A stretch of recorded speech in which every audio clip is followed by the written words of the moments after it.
Yang perlu digarisbawahi dulu, mungkin kurang lebih yang saya bisa kasih definisi gambaran tentang masalah bencana adalah sesuatu yang terjadi yang Allah subhanahu wa ta'ala timpahkan pada sekelompok orang karena dosa dan pembangkangan mereka terhadap hukum Allah dan dirasakan secara menyeluruh oleh seluruh masyarakat seperti tsunami, banjir, longsor, ya, dan hampir seluruh masyarakat wilayah di situ, apakah desa, apakah kota, apakah negara, merasakan.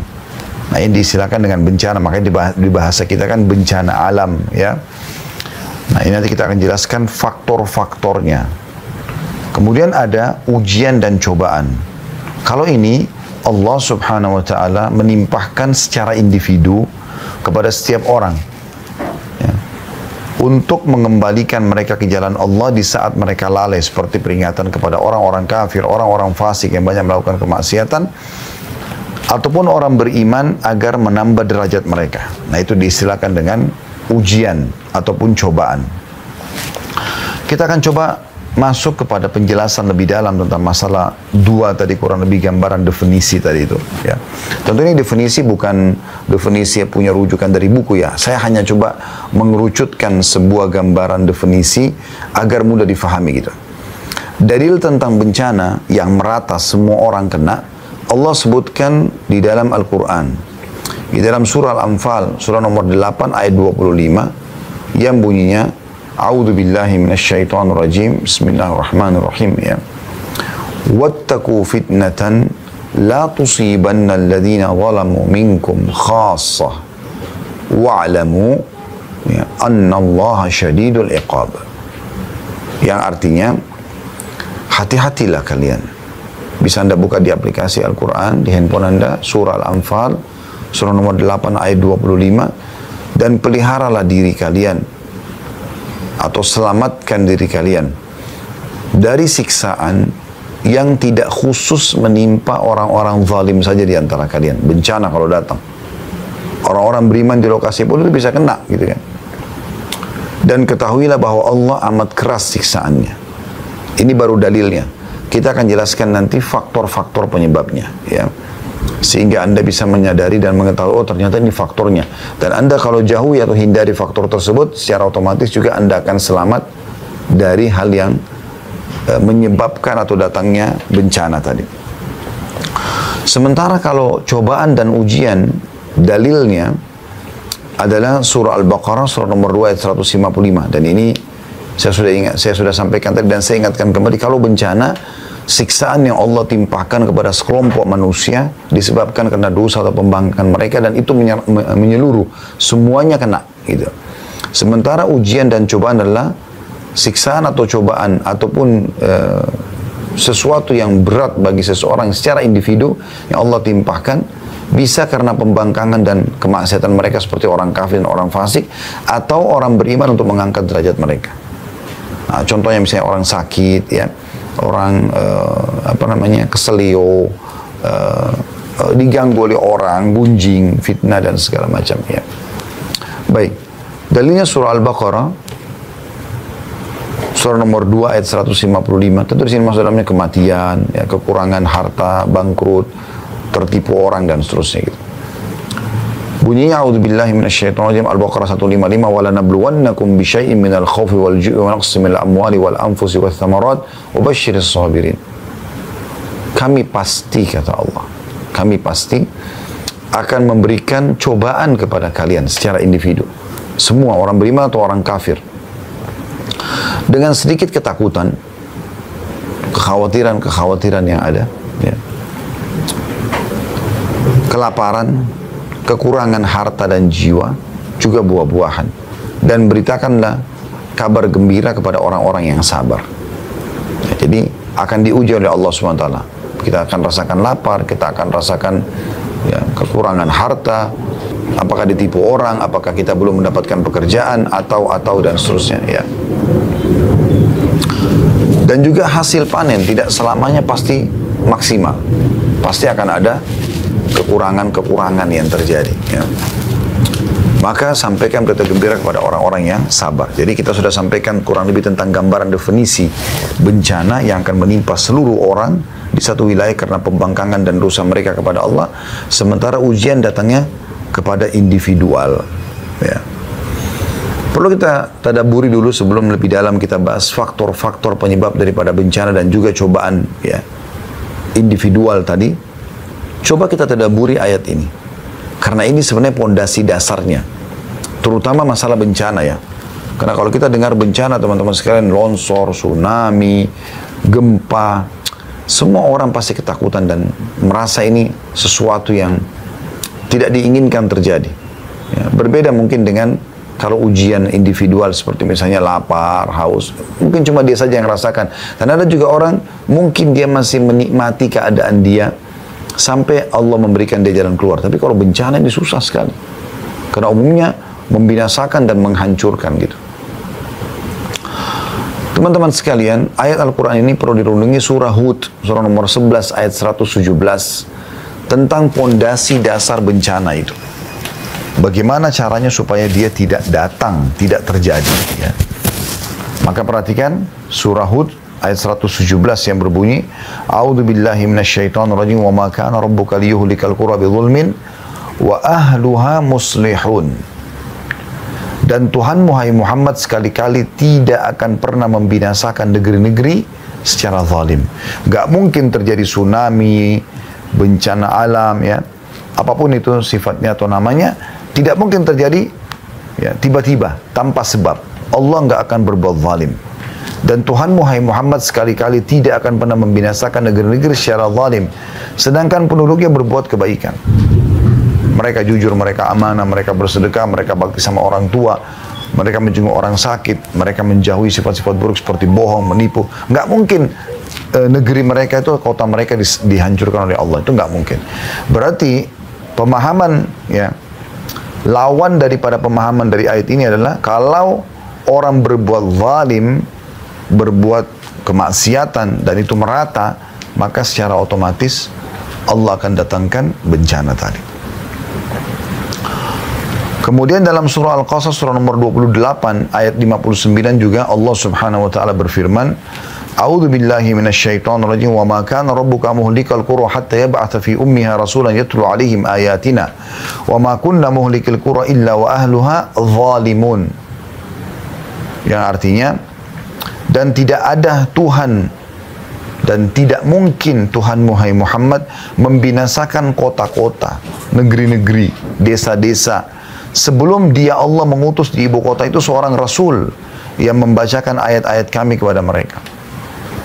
Kalau masa dulu ada masa-masa Nabi, masa kenabian, Nabi-Nabi diutus. Kalau mereka nolak, maka seperti kaum Nabi Lut, kaum Nabi Nuh, kaumnya Nabi Ibrahim ya yang di Babilonia, kaumnya Nabi Musa, Fir'aun dan pengikutnya. Ya. Setelah mereka nolak, baru kemudian mereka dibinasakan. Atau kalau sekarang sudah tidak lagi Rasul, berarti akan datang para ulama-ulama, da'i-da'i, penyampaian-penyampaian tentang agama Islam ini kepada penduduk setempat. Ya. Jadi Tuhanmu hai Muhammad tidak akan membinasakan kota-kota, negeri-negeri, desa-desa sebelum dia mengutus di kota itu seorang Rasul yang membacakan ayat-ayat kami kepada mereka. Dan tidak pernah pula kami membinasakan kota-kota kecuali penduduknya dalam keadaan melakukan kezaliman atau kemaksiatan. Jadi itu poinnya. Makanya Ali bin Abi Thalib radhiyallahu anhu mengatakan, saya heran dengan satu kaum bisa binasa sementara Allah sudah memberikan kepada mereka solusinya. Menyampaikan sebab binasa adalah kemaksiatan dan solusinya adalah istighfar. Tapi mereka tidak mau beristighfar, mereka tidak kembali kepada Allah SWT. Mereka anggap itu adalah hal yang boleh, malah dilegalkan, malah rame-rame melakukannya. Ya. Rame-rame berzina, rame-rame riba, rame-rame menipu, rame-rame. Maka akan merata juga siksaan yang datang. Dalam surah Asy-Syu'ara, surah nomor 26 ayat 208, Allah juga berfirman, A'udzu billahi minasyaitonir rajim, wa ma ahlakna min qaryatin illa laha mundzirun. Dan kami tidak akan pernah membinasakan satu negeri melainkan sesudah ada bagi mereka yang memberi peringatan. Ada orang yang ingatkan, tidak boleh ini haram, tidak boleh ini haram. Tapi diacuhkan, nggak dipedulikan para dai, para ulama yang datang itu. Kalau di zaman masa Nabi-Nabi, masa Nabi-Nabi, kalau di masa mereka masih hidup, maka Nabi-Nabi yang memperingatkan. Kalau zaman kita sekarang ada para ulama, para dai yang menyampaikan, tapi tidak diingatkan, malah dianggap remeh. Dan disitulah Allah SWT akan mendatangkan hukuman kepada wilayah tersebut. Dan kalau hukuman Allah sudah datang, tidak akan pernah ada yang bisa mengelak. Anda bisa lihat, berapa kali terjadi di Indonesia kan, di beberapa kota. Sampai depan mata mereka, mereka melihat rumah-rumah mereka hancur. Mereka melihat bagaimana tanah bergejolak. Bumi menelan semuanya. Bangunan-bangunan mereka, pohon-pohon mereka, ya, kendaraan mereka. Dan di YouTube masih banyak Anda bisa nonton masalah itu. Di depan mata fenomenanya ada. Dan itu fakta jelas lapangan tentang makna ayat-ayat yang sudah kita bacakan. Begitu juga dalam surah Al-Hijr, surah nomor 15 ayat 4. A'udzu billahi minasyaitonir rajim. Wa ma ahlakna min qaryatin illa walaha kitabun ma'lum. Dan kami tidak akan pernah membinasakan satu negeri melainkan ada baginya ketentuan masa yang telah ditetapkan. Artinya tidak langsung tiba-tiba mereka buat dosa langsung dihancurkan, tapi Allah berikan peringatan. Dari mulai peringatan yang paling ringan sampai peringatan yang paling besar. Ya. Saya kasih contoh, kalau orang mau mencuri misalnya, maka sebelum dia melakukan atau berzina atau apa saja, pasti yang ada pertama peringatan Allah adalah rasa khawatir dia. Rasa khawatir dia. Dia khawatir, dia takut nanti kalau ketahuan, nanti kalau begini dan begitu. Ya. Setelah itu kalau dia tetap lakukan, maka Allah akan buat yang lebih besar. Dia dilihat oleh orang dalam melakukan perbuatan tersebut, supaya dia berhenti. Tapi kalau tetap dia lakukan, Allah datangkan hal yang lebih besar. Digerebek oleh polisi, oleh aparat, kemudian dipermalukan di medsos. Tetap dia lakukan, tidak kembali kepada Allah, Allah buat dia pada saat berzina rubuh bangunan tersebut dan meninggal dalam kondisi memalukan dan memilukan. Seperti itu terus menerus. Ya. Dan ini tidak mungkin berubah. Ini peraturan sistem Allah buatkan. Anda kalau menjadi orang yang baik-baik di muka bumi ini, beriman kepada Allah, menjalankan perintah Allah, Anda akan seperti para nabi dan para pengikutnya. Mereka akan selamat dan mereka akan bahagia. Walaupun diolok-olok, dihina oleh para orang-orang yang tidak beriman. Dan Anda kalau memilih jalan-jalan seperti orang-orang yang telah dihukum oleh Allah, Anda akan sama dengan mereka. Fir'aun, Haman, Qarun, kemudian Namrud, dan banyak yang lainnya yang sudah Allah binasakan. Dan cerita mereka dikekalkan dalam Al-Quran. Ini semua akan sama jalurnya. Orang yang sholat, yang puasa akan sama jalurnya. Mereka akan bahagia, mereka akan menerima hasilnya, dan mereka juga akan husnul khatimah. Namanya juga akan harum. Orang yang mencuri, menipu, zina, sama. Akhirnya sama. Sama. Binasa, tabrakan, memilukan, dan segala macam hal. Ya. Jadi Anda tinggal tentukan, pilih jalan yang mana gitu. Baik, kita akan masuk sekarang teman-teman sekalian ke faktor-faktor atau sebab-sebab daripada bencana. Kita masih bicara masalah bencana, nanti kita akan bicara masalah ujian. Ya. Jadi sesuatu yang besar yang datang, ini memang penting sekali untuk disinggung. Yang pertama yang merupakan faktor utama terjadinya, ya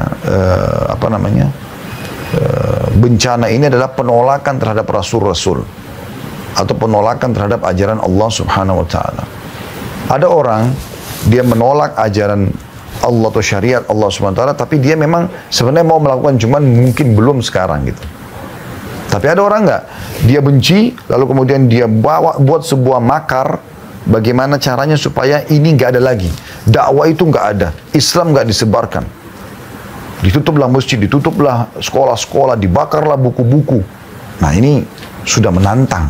Gitu. Allah SWT akan turun tangan kalau dalam masalah-masalah seperti ini. Ya. Sudah banyak contohnya, kita dengarkan bagaimana ayat Al-Quran menjelaskan masalah dalam surah Yunus, surah nomor 10 ayat 13. A'udzu billahi minasyaitonir rajim. Walaqad ahlaknal quruna min qablikum lamma zalamu ja'atuhum rusuluhum bil bayinati wa ma kanu liyu'minu kadzalika najzil qaumal mujrimin. Yang artinya, sesungguhnya kami telah membinasakan umat-umat sebelum kalian. Banyak orang sudah Allah binasakan. Namrud, Anda tinggal ketik peninggalan Namrud di Babilonia, akan kelihatan istana-istana mereka. Istananya, patung-patungnya, peninggalan kerajaannya. Fir'aun di Mesir, Anda bisa lihat bagaimana peninggalan mereka. Bahkan jasadnya pun masih ada.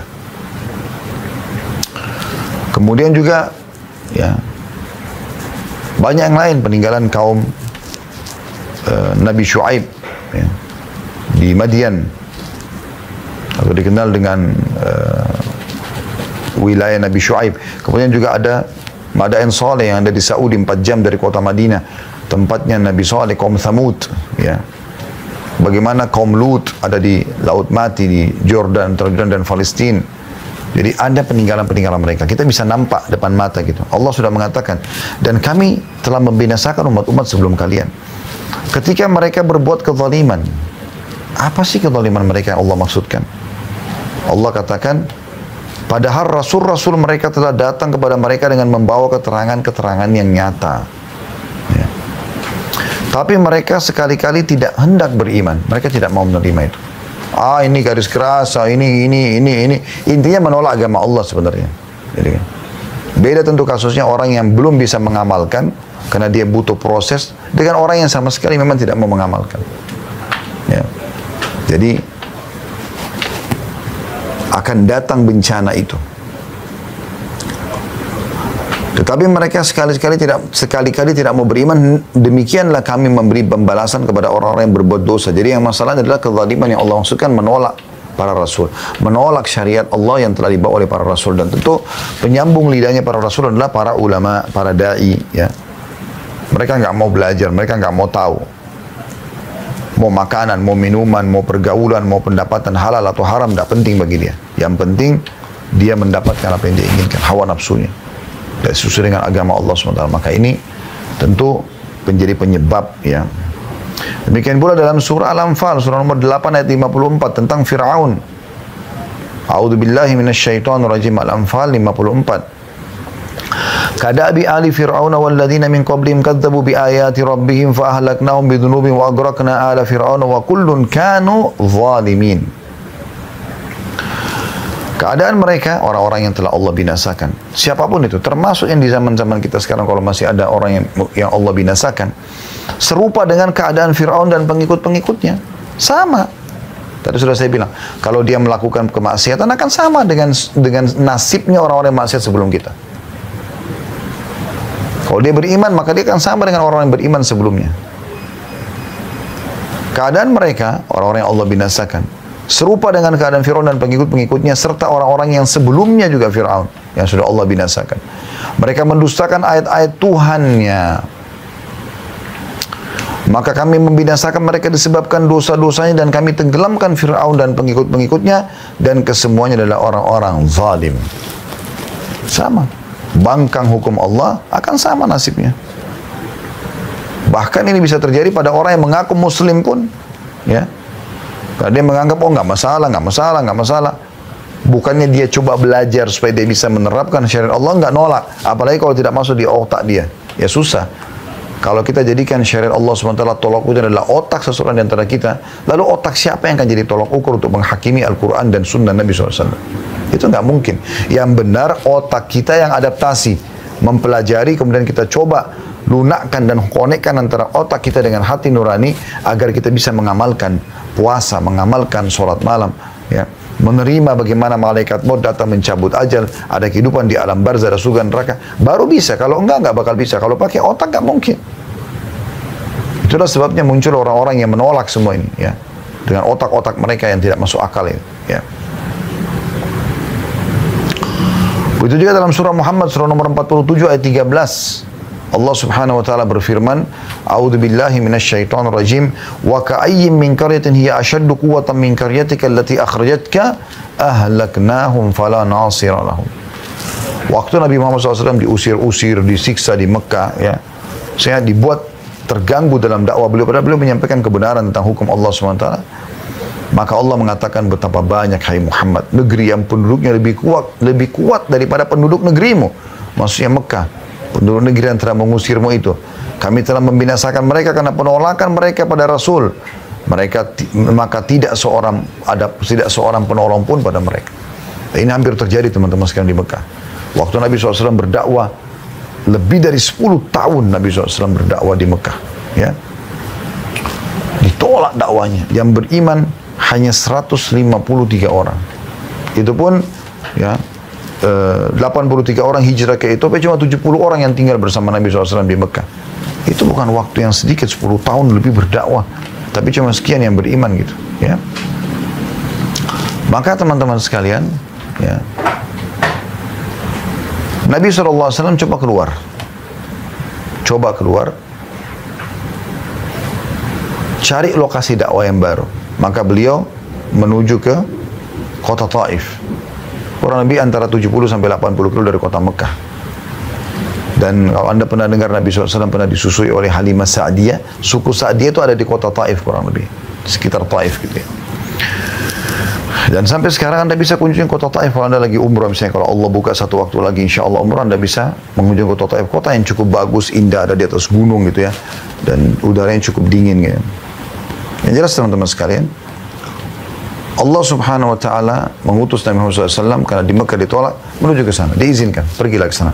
Nabi SAW jalan kaki sampai sana, ditolak juga dakwanya, bukan cuma ditolak gitu ya. Orang-orang pemimpin kota Taif mengajak masyarakatnya untuk melempari Nabi SAW.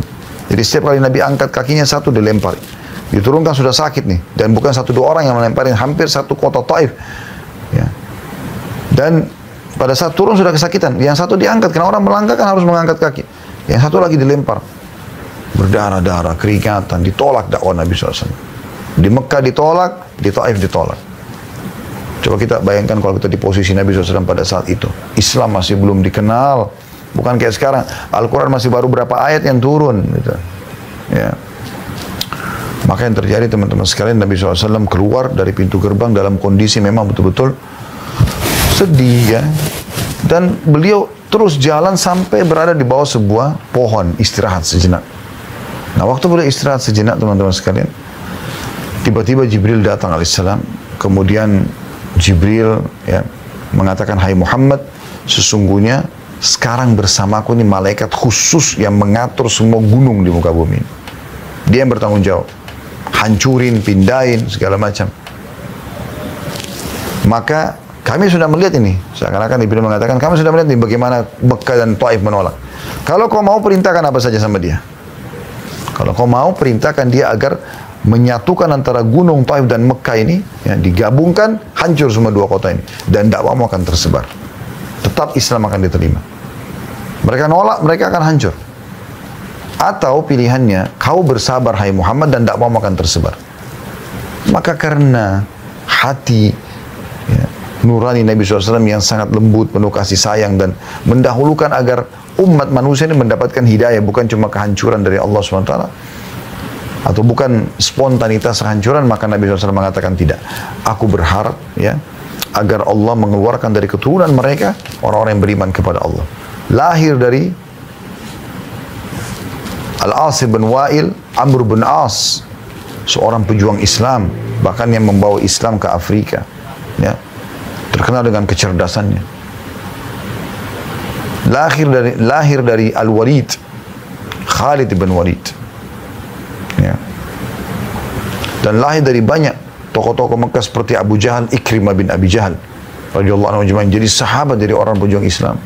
Dari kota Taif keluar Abdurrahman ibn Sakhar atau Abu Hurairah radhiyallahu anhu, seorang muhaddits atau penyampai hadis Nabi SAW yang paling banyak, perawi laki-laki yang paling banyak meriwayatkan hadis. Abu Hurairah itu dari kota Taif, dari suku Daus radhiyallahu anhu ajma'in. Jadi Allah akhirnya kabulkan apa yang Nabi SAW lakukan. Jadi Allah belum menghancurkan justru karena Nabi SAW memang masih mohon kepada Allah SWT.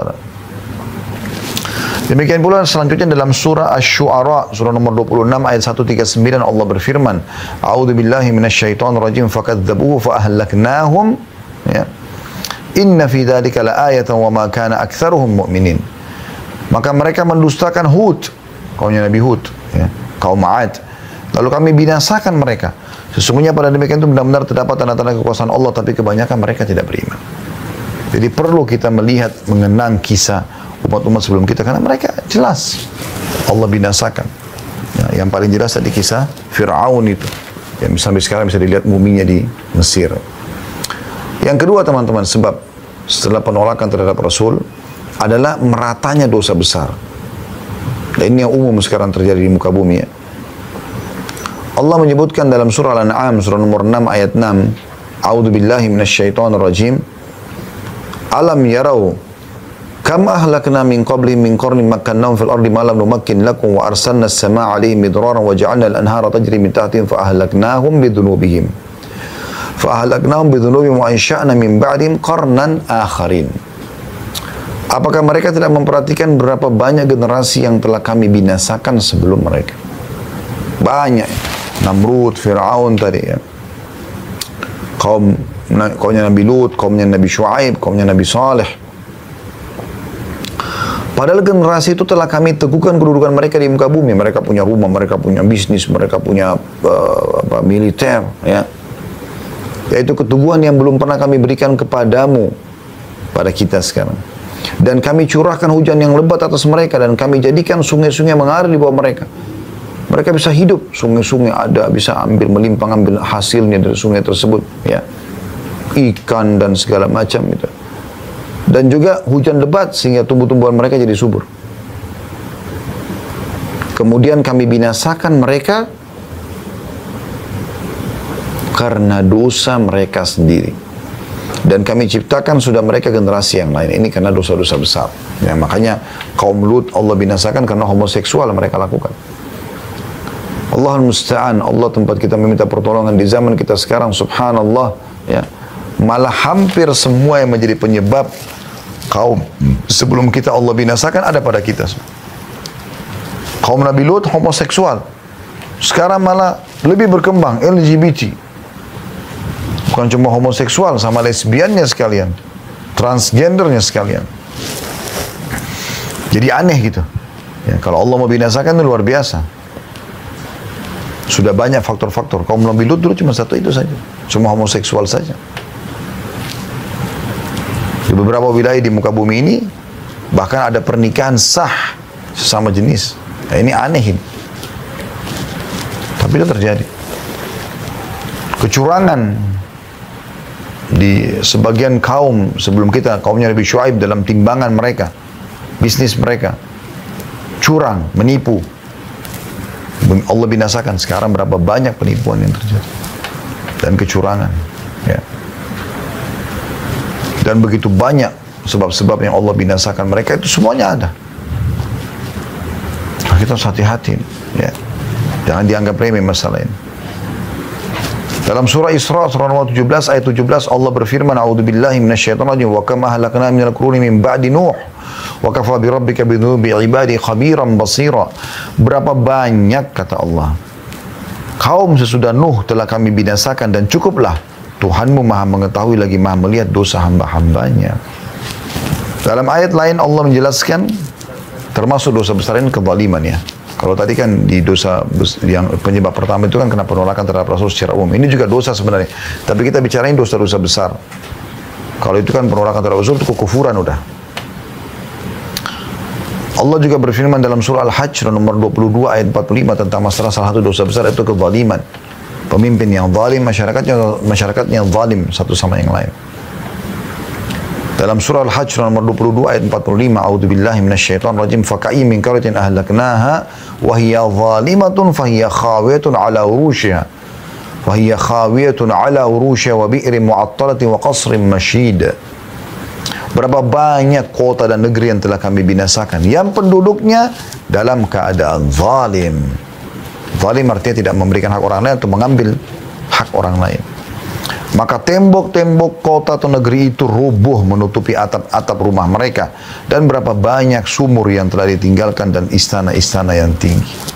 Baik teman-teman sekalian, kita akan kembali ke faktor yang keempat. Yaitu tidak menyeru kepada yang ma'ruf dan tidak melarang dari yang mungkar. Ini termasuk hal yang sangat berbahaya. Dan ini sering kali kita lihat di depan mata kita, ya. Apa itu yang ma'ruf? Ma'ruf itu sesuatu yang Allah perintahkan, dan apa yang mungkar, apa yang Allah larang. Jadi yang ma'ruf semua yang Allah perintahkan, dan yang mungkar semua yang Allah larang. Kalau itu ma'ruf ini, kita bicara ma'ruf dulu. Kalau yang ma'ruf ini, yang Allah perintahkan, wajib, tidak boleh kita toleransi. Harus kita saling mengingatkan satu sama yang lain. Kalau sunnah, masih bisa ada pilihan. Kayak misalnya sholat 5 waktu wajib. Puasa Ramadan wajib. Ini harus kita saling mengingatkan sama yang lain. Kalau sholat sunnah, puasa sunnah, ini nggak masalah. Artinya kita boleh ingatkan, boleh tidak gitu. Nah, itu ma'ruf. Kalau yang mungkar juga dilihat. Kalau sesuatu yang haram, maka wajib kita pungkiri. Nggak boleh kita biarkan. Ya, bukan masalah itu hak dia pribadi, bukan. Nanti akan kita jelaskan ya. Karena ada efek juga kepada kita. Ingat, waktu kita bacakan ayat Al-Quran tadi ya, yang surah Al-Anfal ayat 25. Allah mengatakan hati-hati dari musibah, siksaan yang datang yang tidak menimpa orang-orang zalim saja di antara kalian. Dia berbuat tapi kita juga kena efeknya gitu. Ya. Satu komplek perumahan, ada 1-2 rumah yang buat masalah di situ, kemaksiatan kepada Allah dan dibiarkan, maka nanti bisa merata. Terjadi konslet listrik, terjadi pencurian dan merata, ada pembunuhan dan segala macam, itu bisa terjadi. Karena dibiarkan. Ya, seperti itu maksudnya. Kalau haram harus kita pungkiri. Kalau makruh kita masih punya, bisa kita diam. Gak ada masalah, karena itu masih pilihan. Ya. Jadi ini poin yang perlu digarisbawahi. Baik, kita akan lihat bagaimana Allah Subhanahu wa Ta'ala menjelaskan tentang pentingnya amar ma'ruf dan nahi munkar. Ini kalau mau dibahas panjang sekali tentunya. Tapi kita lihat dalam surah ya, Al-Ma'idah, surah nomor 5 ayat 78 sampai 79. Kisah tentang Bani Israel. Bagaimana mereka tidak amar ma'ruf, tidak nahi mungkar. Allah SWT berfirman, A'udzubillahi minasyaitonirrajim. Lu'inal ladhina kafaru min Bani Israel ala lisani Dawud wa Isa ibn Maryam. Dzalika bima asaw wa kanu ya'tadun. Kanu la yatanahawna an munkarin fa'alu labi'sa ma kanu yafa'alun. Telah dilaknati orang-orang kafir dari Bani Israel dengan lisan Daud dan Isa putra Maryam. Yang demikian itu disebabkan mereka durhaka dan selalu melampaui batas. Ya. Kenapa? Kenapa mereka dilaknat? Kenapa Allah patok mereka sebagai orang yang melampaui batas? Karena itu berarti dihukum ya. Kenapa? Apa yang Bani Israel lakukan? Allah mengatakan, itu ayat 78. Ayat 79 Allah jelaskan. Mereka satu sama yang lain tidak melarang tindakan mungkar yang mereka perbuat, sesungguhnya amat buruklah apa yang telah mereka perbuat itu. Jadi orang berzina, orang riba, orang mencuri, orang menipu, orang gunjing, orang bodoh dengan agama, bicara tentang agama, menghina agama, didiamkan. Itu sebabnya dulu Allah binasakan. Dalam sebuah hadis Bukhari, baginda Nabi SAW jelaskan, perumpamaan kalian dengan orang-orang yang berbuat mungkar, kita dengan orang yang berbuat kemungkaran ini. Ya. Kalau kita coba beriman, coba menerapkan hukum Allah SWT, lalu perbedaan kita dengan orang-orang yang berbuat dosa ini, maksiat di depan mata kita. Kata Nabi SAW, seperti ibarat orang yang berada di atas satu kapal, bersama-sama semuanya. Nah, mereka yang melakukan kemaksiatan berada di dak kapal, sementara kalian berada di atas kapal. Ya. Setiap kali mereka mau ngambil air, mereka selalu saja melewati atas. Mereka selalu lewatin atas. Nah, satu waktu mereka berbicara, kata Nabi SAW, daripada kita selalu setiap kali mau ambil air lewat atas, ketemu sama orang-orang saleh itu, lebih baik kita bolongin aja kapal. Jadi nggak repot. Bolong, ada air masuk yang kita ambil. Apa kata Nabi SAW? Kalau kalian biarkan mereka membolongi kapal itu, maka kalian akan tenggelam semuanya. Maksudnya, kalau kalian biarkan mereka dengan kezaliman mereka, dengan kemaksiatan mereka, dan kalian diam aja, maka secara otomatis kalian akan binasa semua. Kapal akan tenggelam dan kalian pun akan tenggelam. Dalam hadis yang sahih, hadis sahih yang lain, kata Nabi SAW, kalian harus menyuruh kepada kebaikan. Nah, ma'ruf tadi, kalau dia wajib serukan, sampaikan. Sholat 5 waktu, puasa Ramadan, zakat, haji, kita ingatkan kewajiban-kewajiban tersebut. Sunnah boleh, tapi bukan seperti tingkat yang wajib ini. Dan kalian harus mencegah kemungkaran, harus cegah orang berbuat dosa yang haram. Yang makruh masih ada pilihan, tapi yang haram tidak bisa kita diamkan. Perzinahan, kemaksiatan umumnya nggak boleh dibiarkan. Makanya kalau Anda lihat di Indonesia, setiap ada orang buat satu kesalahan, apalagi sudah di medsos, maka akan beramai-ramai para dai-dai menyampaikan, itu nggak boleh, itu begini, itu begitu. Ya. Atau mungkin ada di sebagian di antara kaum muslimin, anak-anak muda kita yang Masya Allah semangat dalam agama, mereka mencari cuplikan-cuplikan ceramah para ustadz atau da'i, kemudian dipertemukan untuk menasihatin orang yang berbuat dosa ini. Kan begitu. Nggak boleh dibiarkan, karena berbahaya ini. Kata Nabi SAW, kalian harus menyuruh pada kebaikan dan melarang dari untuk mencegah kemungkaran. melarang pelaku kezaliman hingga kalian mencegahnya secara paksa. Paksa dengan kata harus terus dikejar. Apakah dengan lisan, ya kalau Anda punya power maka dengan power gitu. Misalnya power itu kayak orang tua sama anaknya, anaknya lagi mabuk-mabukan, ditarik botol minuman kerasnya, diberhentikan dari narkotikanya, dihukum gitu. Ya, diberhentikan fasilitas, dalam arti kata mobil segala macam, uang bulanan nggak boleh. Atau pimpinan perusahaan dia kasih surat peringatan atau diberhentikan pegawai yang memang tidak mau tahu masalah kemungkaran seperti itu. Karena kalau tidak semua perusahaan bisa kena. Semua yang ada di dalam rumah itu bisa kena efek daripada dosa tadi satu orang yang melakukan itu. Kalian mencegahnya secara paksa dan menariknya kepada kebaikan secara paksa. Atau akan muncul perselisihan dalam hati kalian hingga orang terbaik dari kalian pun berdoa tapi tidak lagi diterima doanya. Bayangkan. Orang paling soleh di wilayah itu kalau lagi berdoa tetap Allah tidak kabulkan karena dosa yang merata tadi. Karena banyaknya kesalahan yang dilakukan itu. Nah ini bahaya sekali.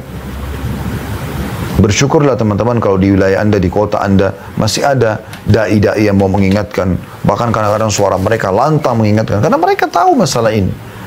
Kalau saya biarkan, nanti akhirnya saya juga kena nih sama mereka gitu. Dalam sebuah riwayat yang sahih yang lain, kata Nabi SAW, kalian semua harus mencegah kemungkaran atau Allah akan timpakan secara umum bencana pada kalian semua. Itu yang Allah tekankan dalam surah Al-Anfal tadi. Surah nomor 8 ayat 25. A'udzu billahi minasyaitonir rajim wattaqu fitnatan la tusibanna alladhina zalamu minkum khassa wa'lamu anna Allah syadidul iqab. Hati-hati kalian, pelihara diri kalian dari siksaan yang tidak menimpa orang-orang zalim secara khusus saja di antara kalian, bukan cuma berbuat dosa. Semua akan kena, yang diam-diamnya juga kena gitu. Dan ketahuilah bahwasanya kalau datang siksaan tersebut amat berat. Kalau siksaan Allah datang berat, setelah longsor datang, banjir datang berat. Rumah yang selama ini Anda bangun, Anda setengah mati untuk mendapatkannya, kendaraan rusak semua, hancur. Berapa kali saya lihat cuplikan di Indonesia, subhanallah. Sayang betul kalau penduduk negeri itu tidak ambil pelajaran. Lumpur, longsor, masuk ke kota mereka, ke desa mereka. Hancur semuanya.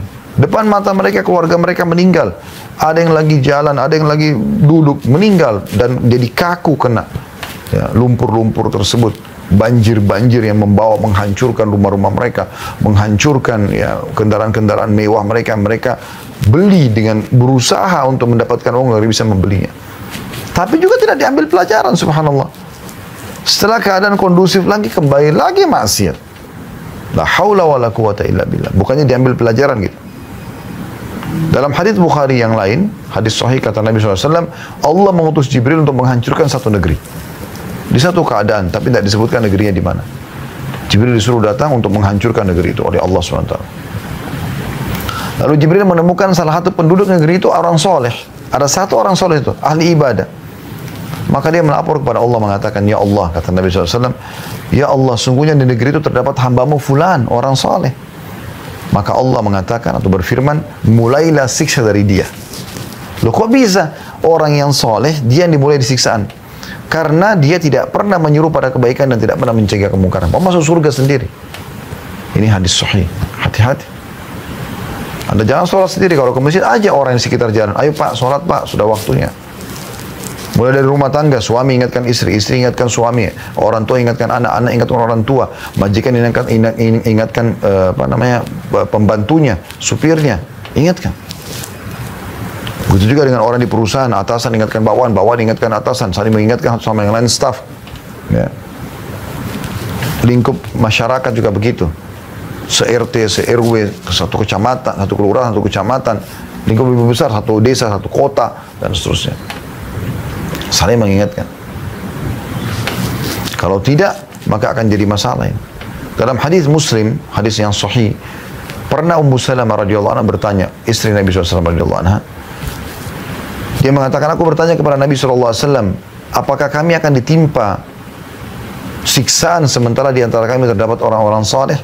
Kata Nabi SAW, iya, bila pelanggaran agama telah merajalela. Nggak ada lagi yang luruskan. Udah, biarin aja terserah. Kita coba ambil pelajaran dari kisah negeri, penduduk negeri Ilah. Penduduk negeri Ilah ini teman-teman sekalian, wilayah ini sekarang masuk ke Palestina, ya. Kota namanya Ila. Dulu, di zaman dulu ada sekelompok Bani Israel tinggal di sana di zaman Nabi Musa alaihissalam. Mereka ini teman-teman, kebiasaan mereka adalah nelayan, pekerjaan mereka nelayan. Waktu itu syariat Nabi Musa alaihissalam, karena hari Sabtu adalah hari raya mereka, tidak boleh mereka memancing. Ada larangan begitu di syariat itu. Maka sebagian masyarakat negeri Ila terbagi menjadi 3 bagian. Yang pertama, ya, yang pertama dari 3 ini, teman-teman sekalian, yang pertama adalah mengakalin larangan itu. Mereka nggak mancing hari Sabtu, tapi mereka pasang jala malam Sabtu, hari Jumat malam. Mereka biarkan ikan masuk di hari Sabtu, hari Ahad mereka panen. Mereka bilang kita nggak mancing kok hari Sabtu, tapi mereka mau ngakalin larangan Allah SWT. Kelompok yang kedua yang melarang ini, nggak boleh, ini nggak boleh. Ini ingatkan ini, amar ma'ruf nahi munkar. Kelompok yang ketiga, ini orang-orang beriman juga, tapi mereka bukan bergabung sama kelompok kedua untuk melarang kelompok pertama berbuat dosa tadi. Tapi malah dia atau mereka menahan kelompok kedua. Udahlah, nggak usah urus itu kelompok pertama, biarin aja. Allah juga akan hukum, biarin aja. Untuk apa kau nasihatin temanmu itu yang berzina? Biarin aja, nanti Allah hukum. Jadi dia bukan menasihatin yang sedang berzina, tapi dia nasihatin temannya untuk tidak usah meluruskan kemungkaran itu. Nah, ini jadi masalah. Apa yang terjadi teman-teman sekalian? Allah datangkan hukumannya, ya. Allah kutuk mereka. Allah ubah menjadi kera dan babi pada saat itu. Selama 3 hari lalu Allah binasakan mereka. Siapa yang dibinasakan? Kelompok pertama yang tadi memang mengakalin pancingan tersebut, sudah dinasihatin sama kelompok kedua nggak mau dengar, dan kelompok ketiga yang bukannya melarang kelompok pertama tapi malah menahan kelompok kedua. Ini juga kena hukuman. Artinya kalau Anda mau tidak kena bencana segala macam, Anda harus amar ma'ruf nahi munkar. Kalau bencana akan datang di wilayah itu kan Anda sudah coba luruskan, mereka tidak mau dengar, maka Allah punya cara menyelamatkan Anda nantinya. Seperti kasus Nabi Lut, Nabi Shu'aib, Nabi Saleh, Nabi Ibrahim, Nabi Musa alaihi wassalatu wassalam. Ya Allah selamatkan, Allah keluarkan pada saat bencana akan datang.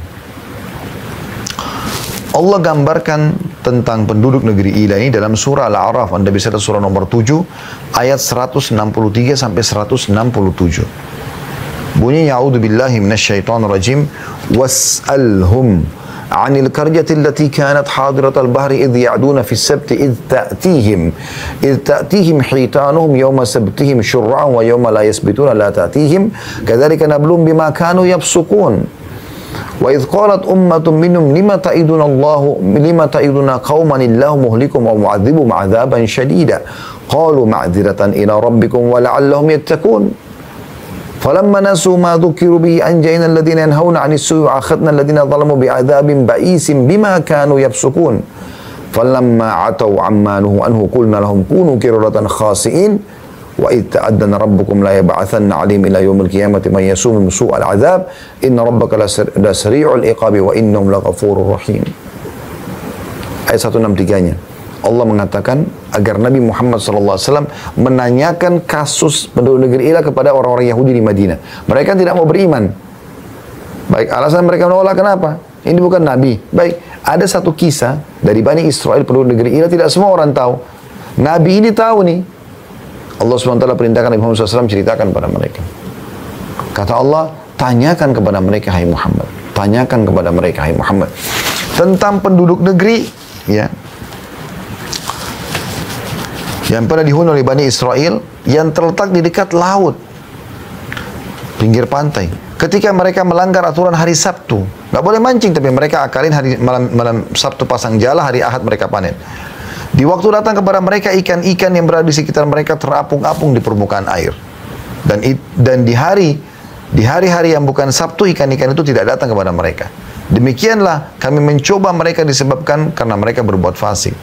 Jadi awalnya beberapa individu mau mengakalin dengan cara tadi memasang jala malam Sabtu, mereka biarin jalannya sampai hari Ahad pagi baru mereka panen gitu. Diingatkan oleh kelompok yang amar ma'ruf nahi munkar, mereka tidak mau dengar. Lalu Allah datangkan ujian lebih berat buat mereka. Yaitu di hari Sabtu mereka nggak usah pergi keluar pakai perahu mereka, ikan-ikan sudah datang ngapung-ngapung, tinggal mereka pegang pakai tangan mereka sebagai ujian.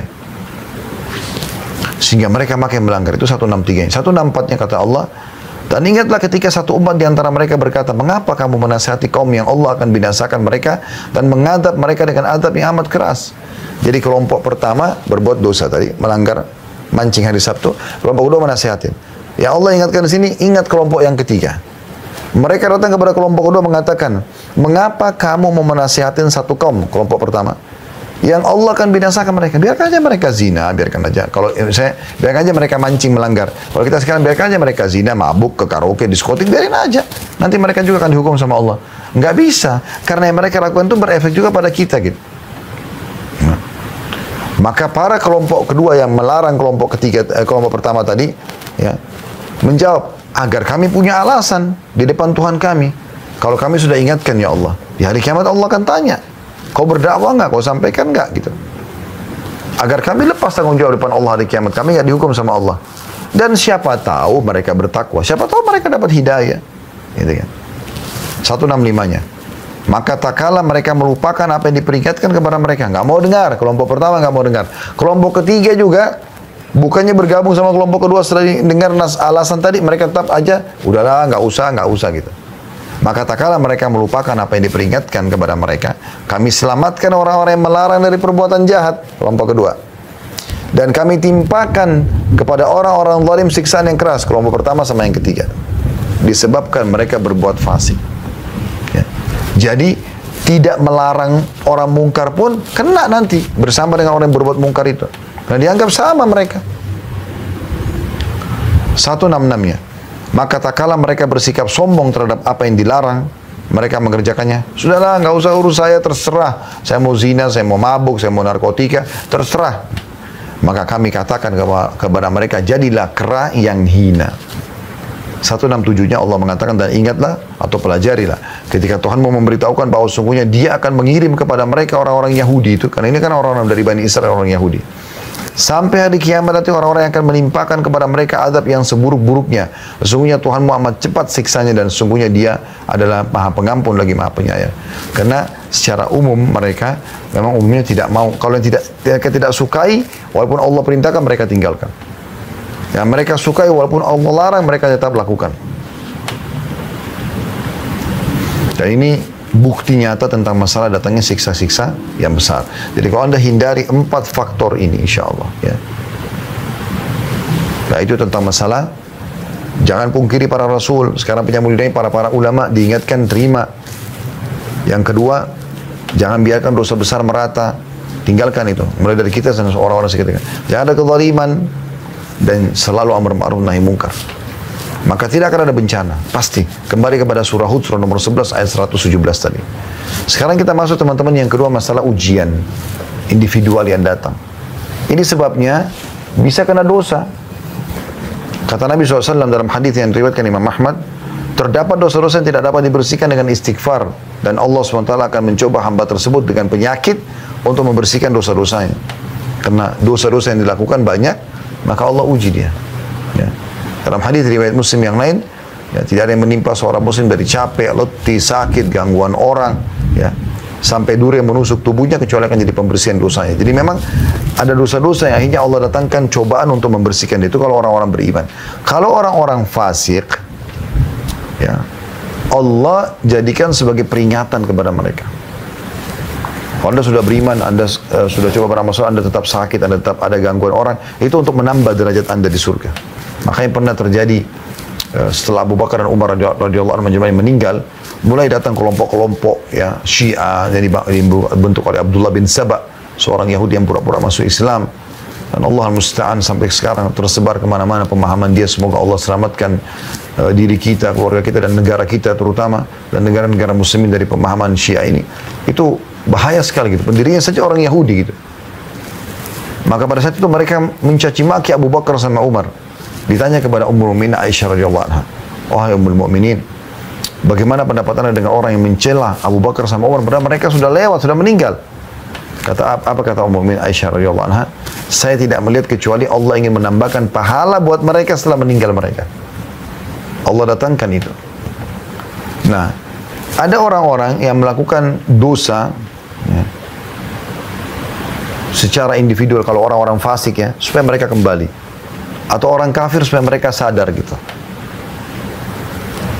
Dan itu dianggap kelalaian. Karena ada orang subhanallah dia buat dosa, kita ingatkan jangan akhi, jangan ukhti, ya langsung dia terima. Ada juga orang tidak. Memang dia tunggu datang cobaan tersebut. Nanti dia sakit, nanti dia masalah baru dia mau sadar. Di Riyadh ada satu anak muda. Dia udah 5 tahun ya, di gip kakinya ya, patah dengan tabrakan mobil gitu. Ada seorang syekh, ini ijtihad dari beliau seringkali izin kepada kepala rumah sakit yang ada di Riyadh. Beliau pindah-pindah, masuk ke kamar, nasihatin orang, sampaikan hadis tentang sabar, supaya kembali kepada Allah segala macam. Dia pindah kamar sebelah, walaupun tidak dikenal gitu. Sampai ke kamar anak muda ini. Waktu sampai di kamar anak muda, langsung dia mulai dia nasihati, dia mengatakan sabarlah wahai anak muda segala macam. Tapi apa yang terjadi teman-teman sekarang? Si anak muda ini tiba-tiba mengatakan, wahai syekh, saya malah bersyukur kepada Allah atas ujian yang datang ini. Kata syekh, kenapa? Dia bilang, karena dulu saya lalai. Saya dulu tidak sholat, lalai udah. Gak kerjakan perintah agama Allah. Tapi dengan tabrakan ini, awalnya saya gelisah. Bahkan 1 tahun pertama itu saya nggak bisa terima kejadian ini. Tapi saya nggak bisa buat apa-apa. Mau apa lagi? Dokter pun nggak bisa buat apa-apa. Akhirnya membuat saya terpaksa menerima keadaan. Dan dengan itu, akhirnya saya mulai coba kembali kepada Allah. Saya sholat. Dan sekarang Anda perlu tahu, setelah 5 tahun saya dirawat di rumah sakit ini, saya sudah hafal 30 juz Al-Quran. Subhanallah, ada orang yang begitu. Cobaan datang, baru bisa membuat mereka sadar. Ada orang yang coba dengan nasihat sudah mau dengar. Mungkin dengan pengajian sekali begini mereka sudah bisa sadar. Ada orang tidak. Nanti datang kejadian besar dalam hidupnya, cerai rumah tangganya, bangkrut usahanya, apalah segala macam, baru kemudian dia mau sadar. Allah menyebutkan dalam surah An-Nahl, surah nomor 16 ayat 107 dan 108, A'udzu billahi minasyaitonir rajim. Dzalika bi annahum mustahabbul hayatad dunya 'alal akhirati wa anna Allah la yahdil qaumal kafirin. Yang menyebabkan datangnya cobaan-cobaan ini kepada orang yang berbuat dosa, orang-orang kafirin, karena mereka mencintai kehidupan dunia ini berlebihan, lebih daripada akhirat. Mereka tidak mau tahu masalah akhir. Dan bahwasanya Allah tidak memberi petunjuk kepada kaum yang kafir. Itu 108, 107 kan 108-nya adalah ulaika alladziina taba'allahu ala qulubihim wa sam'ihim wa absarihim wa ulaika humul ghafilun. Mereka adalah orang-orang yang hati, pendengaran dan penglihatan mereka telah Allah kunci mati. Dan mereka itu adalah orang-orang yang lalai. Itu disebabkan karena masalah itu. Ya. Jadi kalau orang-orang fasik. Beda kalau orang beriman. Kalau orang beriman beda.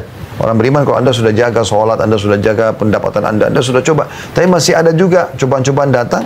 Bisa pembersihan dosa masa lalu Anda kalau ada. Atau memang sekarang Allah ingin angkat derajat Anda. Karena dalam hadis riwayat Muslim dikatakan, ya, kita sudah selesaikan tadi orang fasik sama orang kafir supaya peringatan bagi mereka agar mereka kembali ke jalan Allah.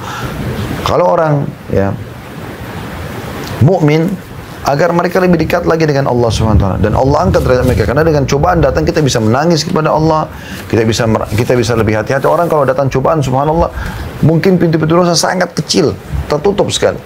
Orang lagi sakit, lagi ada musibah apa, diajak dosa kita nggak mau, karena dosa itu umumnya orang lakukan di masa dia lalai gitu ya.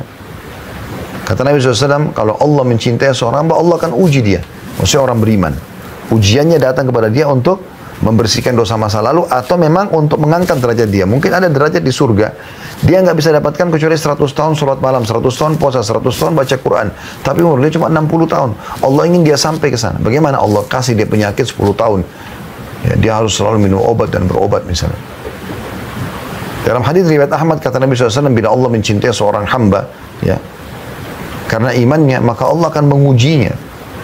Karena ujian ini akan memangkas hidup seorang mukmin di atas ketaatan. Maksudnya dari kemaksiatan dia akan terus di atas ketaatan. Karena kalau ada musibah, kayak orang lumpuh, orang sakit, dia orang beriman, dia akan lebih fokus beribadah, tambah tertutup pintu kemaksiatan.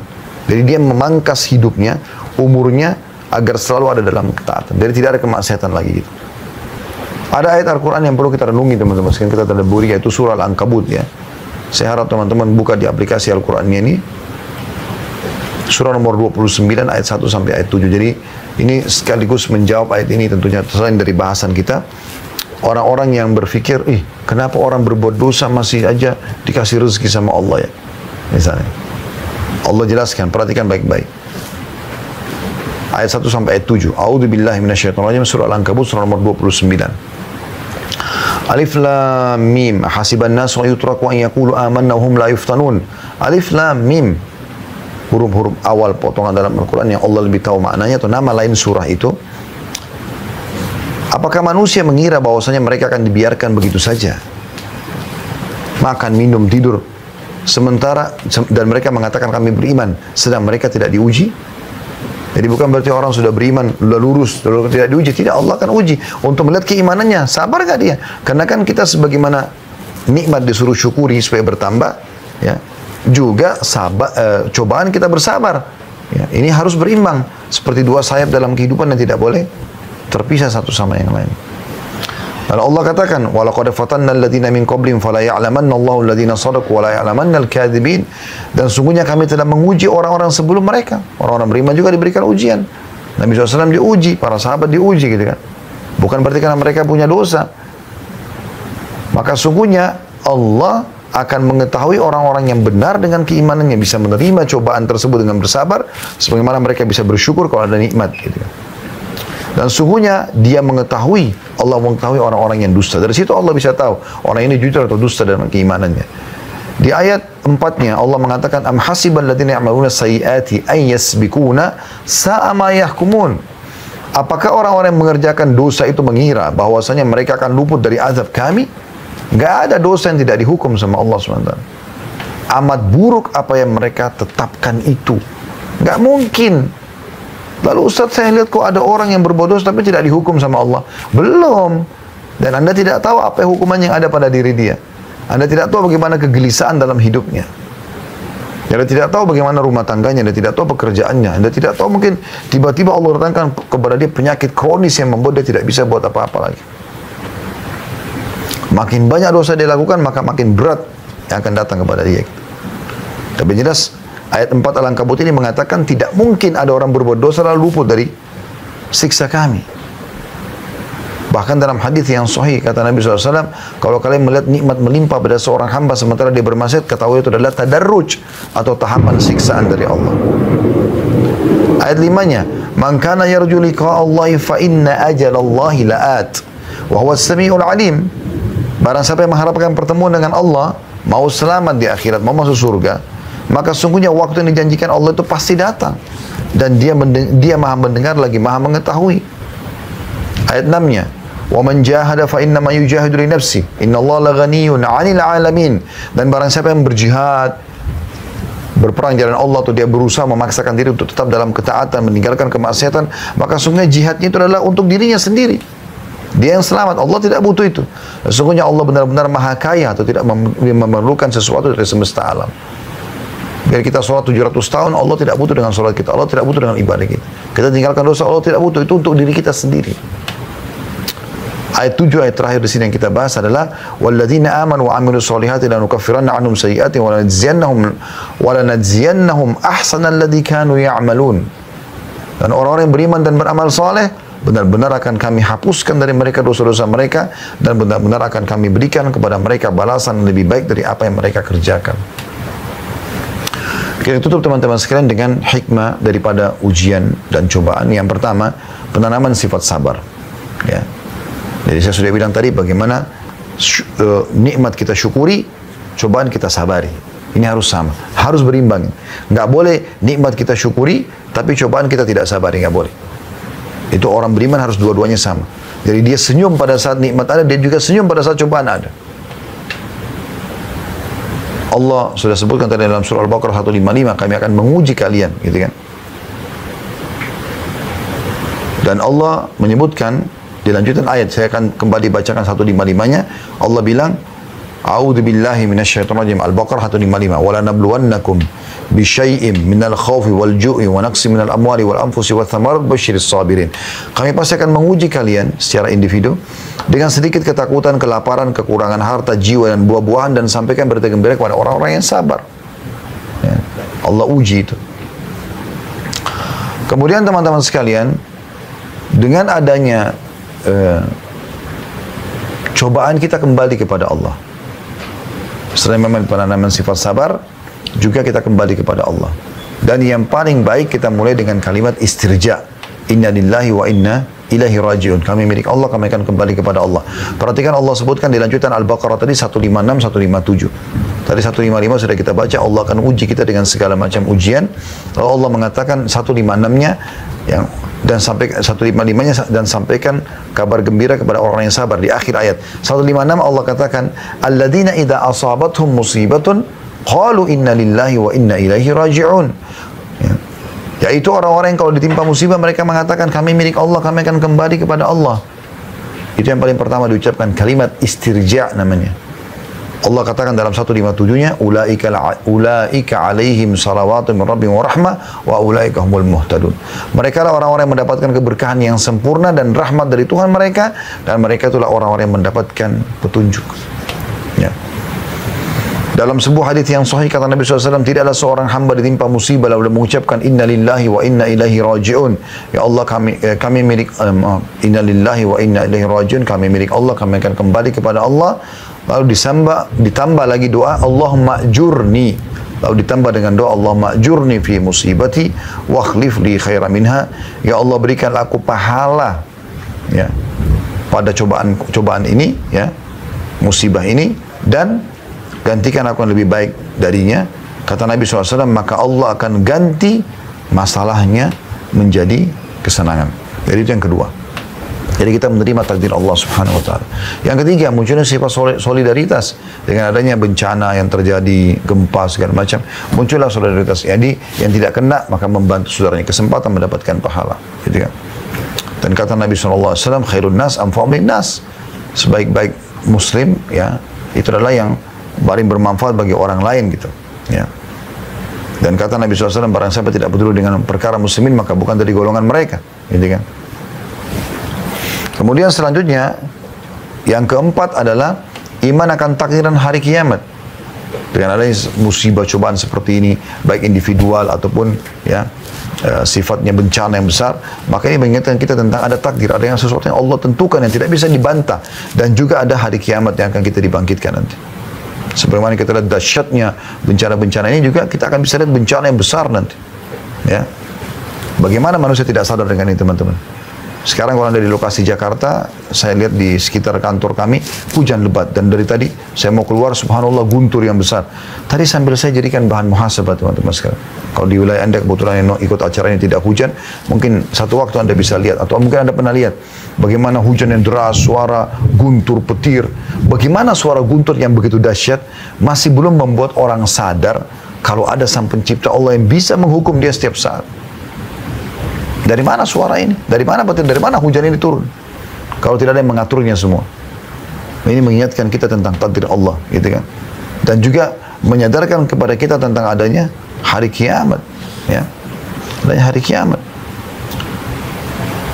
Kemudian yang kelima, teman-teman sekalian, cobaan kalau datang secara individu kepada orang beriman, ya, ini adalah bentuk cinta Allah SWT, karena Nabi SAW mengatakan sesungguhnya bila Allah mencintai seorang hamba, Allah akan mengujinya. Dalam riwayat yang lain, ya, kalau Allah mencintai seorang hamba, Allah akan katakan kepada para malaikat, tuangkan pada dia musibah-musibah tersebut atau cobaan-cobaan tersebut, karena makin membuat dia tidak cinta dengan dunia, makin fokus kepada ibadah, gitu ya. Walaupun orang beriman tentu bisa nikmat makan, minum segala macam, tapi kalau datang cobaan, datang pada hidupnya. Kemudian yang keenam, teman-teman sekalian, ya, hikmah yang bisa diambil dari ujian, dari bencana adalah dahsyatnya doa itu sendiri. Di saat itu memang luar biasa orang memohon kepada Allah. Lagi di atas kapal, dihantam oleh ombak dan kapal akan tenggelam. Bagaimana dahsyatnya orang berdoa pada saat itu.